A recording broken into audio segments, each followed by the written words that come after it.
నమస్తే, welcome to HM TV. కొత్త సంవత్సరం వేళ జపాన్లో ప్రకృతి సృష్టించిన విలయం అంతా ఇంత కాదు. 155 సార్లు ప్రకంపనలు రావడంతో జపాన్ మొత్తం వణికిపోయింది. ఈ జపాన్ ప్రకృతి విపత్తులో ఇప్పటి వరకు 62 మంది మృతి చెందారు. భవనాలు కుప్పకూలాయి, రోడ్లు పగుళ్లొచ్చాయి, జనజీవనం మొత్తం స్తంభించిపోయింది. ఇప్పటికే సహాయక సిబ్బంది అహర్నిశలు శ్రమిస్తూ శిథిలాల కింద చిక్కుకున్న వారిని రక్షించే ప్రయత్నాలు చేస్తూనే ఉన్నారు. ఇక గాయపడిన వారిని ఆసుపత్రికి తరలించి చికిత్స అందిస్తున్నారు. గాయపడిన వారితో ఆసుపత్రులు నిండిపోతున్నాయి. కొన్ని చోట్ల తాగునీరు, ఆహారం, కరెంటు సరఫరా లేక జనం తీవ్ర అవస్థలు పడుతున్నారు. జపాన్ భూకంపం దాటికి మృతుల సంఖ్య క్రమంగా పెరుగుతూనే ఉంది. ఇప్పటి వరకు 62 మంది మృతదేహాలను అధికారులు గుర్తించగా భవనాల శిథిలాలను తొలగిస్తున్న కొద్దీ మృతుల సంఖ్య మరింత పెరుగుతోంది. ఇప్పటి వరకు 300 మందికి పైగా ప్రజలు గాయపడినట్లు అధికారులు తెలిపారు. వారిలో 20 మంది పరిస్థితి తీవ్ర విషమ పరిస్థితిలో ఉన్నట్లు కూడా చెప్పారు. అయితే దాదాపు 32,000 మంది నిరాశ్రయాలుగా కూడా మారినట్టు పేర్కొన్నారు. ప్రస్తుతం వారి కోసం పునరావాస కేంద్రాలు ఏర్పాటు చేశామని, అందులో ఆశ్రయం పొందుతున్నారని వివరించారు. ఇక సముద్ర తీర ప్రాంతంలోని సుజు పట్టణంలో దాదాపు 90% ఇళ్లు పూర్తిగా ధ్వంసమైనట్టు పట్టణ మేయర్ మషురో ఇజుమియా వెల్లడించారు. జనవరి 1వ తేదీన కొత్త ఏడాది రోజున జపాన్లో రిక్టర్ స్కేల్పై 7.6 తీవ్రతతో వచ్చిన భారీ భూకంపానికి ఇషికావా తీవ్రంగా ప్రభావితమైంది. ముఖ్యంగా నోటో ద్వీపకల్పం తీవ్రంగా దెబ్బతింది.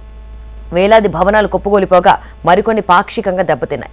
ఇంకా కొన్ని ఇళ్లు మంటల్లో కాలిపోయాయి. భూకంపం సంభవించి 3 రోజులైనా ఇప్పటికీ చాలా మంది సాయం కోసం ఎదురుచూస్తున్నారని స్వయంగా జపాన్ ప్రధాని ఫుమియో కిషిదా బుధవారం తెలిపారు.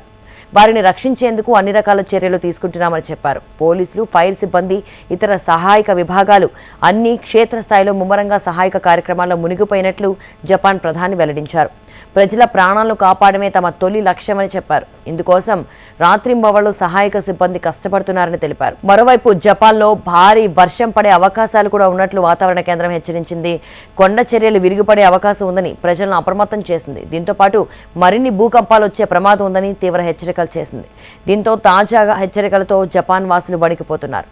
మరి అందరూ కూడా అప్రమత్తంగా ఉండాలి, సహాయక చర్యలు కొనసాగుతాయంటున్నారు. అలాగే భూకంప తీవ్రత ఎక్కడైతే ఎక్కువగా వస్తుందో ఆ ప్రదేశాలను ఖాళీ చేయించాలని కూడా జపాన్ ప్రభుత్వం చూస్తోంది. ఈ నేపథ్యంలో మరి రాబోయే రోజుల్లో మరిన్ని భూకంపాలు కూడా సంభవించే అవకాశం ఉన్నందున ఏదైతే భూకంప కేంద్రాలుగా ఉన్నాయో, ఎక్కడైతే ఏ ప్రదేశాల్లో అయితే భూకంపాలు ఎక్కువగా వచ్చే అవకాశం ఉందో ఆ ప్రదేశాల నుంచి ఇళ్లను ఖాళీ చేసి ప్రస్తుతానికి పునరావాస కేంద్రాలకు తరలించాలని చూస్తోంది. ఇప్పటికే శరణార్థులతో పునరావాస కేంద్రాలన్నీ నిండిపోయాయి. సో మళ్ళీ భూకంపం వచ్చే అవకాశాలు ఉన్న నేపథ్యంలో మరొకసారి ప్రజలు ఎవరు అంటే ప్రాణ నష్టం ఎక్కువగా జరగకుండా ఉండేందుకు ఇంకా పునరావాస కేంద్రాలు ఎక్కువగా ఏర్పాటు చేసి వీరందరినీ కూడా పునరావాస కేంద్రాలకు తరలించే ప్రయత్నాలు అయితే ప్రస్తుతం జపాన్ ప్రభుత్వం చేస్తోంది.